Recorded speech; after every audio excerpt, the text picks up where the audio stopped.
안녕하세요, 쌍극지입니다. 4월 25일 미니진 기자회견 보셨나요? 이 기자회견을 두 줄 정리해보자면 경영권 탈취행위 없었다. 하이브 멀티레이블 체제 문제 많다. 기자회견 한 줄평은 2024년 가장 재밌는 영상 굿킥 원탑. 내가 뭘 그렇게 잘못했다고 급습을 해. 뭐 법인카드에서도 뭐가 안 나오니까 뭐 무당 어쩌고 이런 거나 찾아내고. 제가 법인카드 보잖아요. 야근 식대밖에 없어요. 배민. 저는 실시간으로 봤는데 2시간 순삭이었습니다. 미니진이 래퍼처럼 쏟아내거든요. 오늘은 기자회견 내용을 미니진의 타임라인 순으로 정리를 해봤습니다. 기자회견 내용을 바탕으로 정리한 것이니 오해 없으시길 바랄게요. 1. 빅히트 입사. 미니진은 SM에서 비주얼 디렉터로 재직 중이었는데 더 이상 회사와 결이 맞지 않다 생각하여 퇴사를 합니다. 그 헤드헌터에게 제안이 와서 빅히트 CBO로 입사를 하는데요. 처음에는 사이가 좋았다 해요. 방시혁은 마음대로 뜻을 펼쳐봐라. 미니진 월드 한번 만들어봐라. 미니진은 나를 믿어주는 시너지가 생기겠구나. 2. 걸그룹 만들기. 방시혁은 걸그룹에 자신이 없었는데 미니진을 영입했으니 미니진 걸그룹 BTS 소속사 이렇게 내걸고 하면 잘 될 수 있겠다 생각했죠. 근데 방시혁이 3자 제안을 했대요. 크리에이티브는 미니진, 음악 방시혁, 매니지먼트 소스뮤직 이렇게 3자가 모여서 걸그룹을 만들자 한 거죠. 미니진은 일을 할 때 A부터 Z까지 본인이 다 알아야 하고 체크해야 되기 때문에 3자 제안이 마음에 들진 않았대요. 그런데 입사한 지 얼마 되지도 않고 해서 그 뜻을 따르기로 합니다. 이 소스뮤직에서는 캐스팅할 만한 친구가 민지밖에 없었대요. 그래서 일단 민지를 뽑아놓고 나머지 멤버들을 뽑기 위해 방시혁과 미니진은 미니진 걸그룹 플러스 하이브 첫 걸그룹이라는 슬로건을 걸고 오디션을 했다고 합니다. 이 슬로건으로 멤버들 부모님들까지 설득시켰다고 해요. 그렇게 하니, 다니엘, 혜린, 혜인까지 뽑힙니다. 3. 삐그덕. 그런데 방시혁과 미니진은 둘이 결이 달라서 자주 삐그덕했습니다. 방시혁은 빌리 아일리시 같은 스타일의 걸그룹을 원했고 미니진은 지금의 뉴진스 같은 그룹을 처음부터 생각했다 해요. 그 당시에도 어텐션, 하이보이 같은 기획이 다 있었는데 방시혁이 별로 좋아하지 않았다 합니다. 4. 와그작.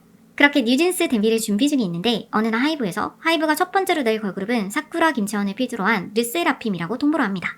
미니진 입장에서는 하이브의 첫 걸그룹이라고 내걸고 애들까지 캐스팅했는데 뒤통수를 맞은 거죠. 사전에 어떠한 양해도 없었답니다. 약속을 지키지 않은 회사의 행태에 화는 났지만 그렇다고 이미 뽑은 애들을 버리고 나올 수도 없었대요. 5. 어도어 레이블. 이렇게 되면 순서가 밀려서 언제 데뷔가 가능할지 모르는 상황이었다 합니다. 그래서 미니진이 레이블을 따로 차려달라고 하이브에 요청해서 그 레이블에서 애들을 데뷔시키려 합니다. 하이브는 오케이지만 대신 레이블 지분을 100% 가져간다 했다 해요. 이 지분 싸움까지 하게 되면 또 시간이 걸리니까 미니진은 받아들였고 그렇게 어도어 레이블이 탄생됩니다. 미니진이 어도어의 CEO가 된 거죠. 6. 방해공작. 문제는 하이브에서 뉴진스 홍보를 제대로 못하게 했다 합니다.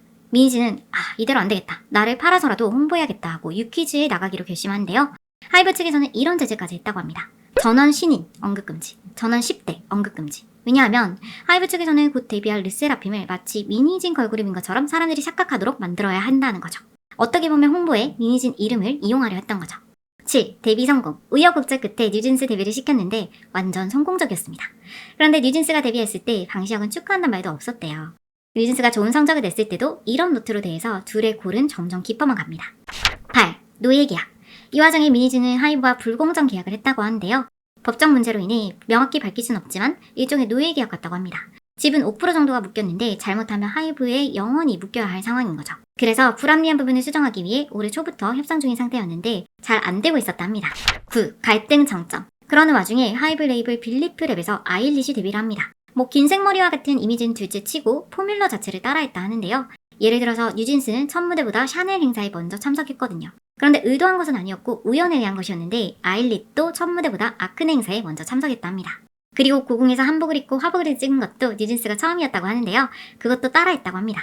결정적으로 뉴진스의 키 안무를 뺏겨서 안무가도 무척 화났다고 하는데요. 이런 것에 대해서는 사전에 양해조차 없었고 데뷔하고 보니까 매우 비슷한 모습이었던 거죠. 9. 내부 고발. 미니진은 참다 내부 고발을 하게 되는데요. 이렇게 뺏기고 할 거면 멀티레이블 왜 만들었냐. 브랜딩이 기성화되고 유니크함이 사라진다. 밖에서 뺏겨도 하나인데 왜 같은 회사 내에서 뺏기냐. ESG 경영해라. 카피가 나오면 오너가 지적해야지. 왜 서로 제 살 깎아먹게 하냐. 장기적으로 봤을 때 뉴진스와 아일릿 모두에게 안 좋은 일이고 이런 행태는 업을 망가뜨린다. 그런데 이 내부 고발에 대한 답이 감사였다 합니다. 10. 경영권 찬탈. 4월 22일 월요일부터 베인과 경영권 찬탈에 대한 뉴스가 쏟아졌습니다. 미니진은 본인 지분 18%로 경영권 찬탈은 있을 수 없는 일을 합니다. 그리고 그 메모는 회사에 대한 불만이 쌓여 적은 직장인의 푸념, 개인적인 메모 정도이지 경영권 찬탈을 시도한 적조차 없다 합니다. 미니진 변호사에 따르면 베이미는 예비죄도 없다 하네요. 11. 기타 발언. 미니진이 4월 25일 기자회견을 급하게 한 것은 4월 26일 뉴진스 컨텐츠가 릴리즈되는데 애들에게 피해가지 않기 위해서라 해요. V씨는 본인 친구고 무당도 본인 지인이라고 합니다. 정신과 다녀도 시원하게 안 풀려서 얘기라도 털어놓고 싶어 찾아갔다 합니다. 뉴진스와 미니지는 정말 부모 자식처럼 엄청 끈끈한 관계라 해요. 본인은 군대 축구하듯 권력에 아부하거나 복종하는 스타일이 아니라 원래 할 말 다 하는 스타일이라 합니다. 내부고 말한 게 꼴사 나와서 미운 털이 박힌 것 같다 해요. 나는 미친 듯이 일했는데 이렇게 단물 쪽쪽 빨고 버리냐. 나한테 다 상관없고 뉴진스가 중요하다. 경영권 침탈 1도 관심 없고 그 사람들이 반성했으면 좋겠다. 진짜 뉴진스를 생각하는 거 맞냐. 도쿄돔 때문에 준비가 산더미인 시점에 어떻게 이럴 수 있냐. 비겁하게 뒤에서 그러지 말고 나한테 맞다이로 들어와라. 지금 주장하는 것들 근거 있으면 다 가지고 와라. 박지원, 너 나와! 네, 여기까지입니다. 지금 해외에서도 이 기자회견으로 아주 뜨거운데요. 저는 다음 시간에는 해외 반응도 들고 올게요. 시청해주셔서 감사합니다. 행복한 하루 보내세요.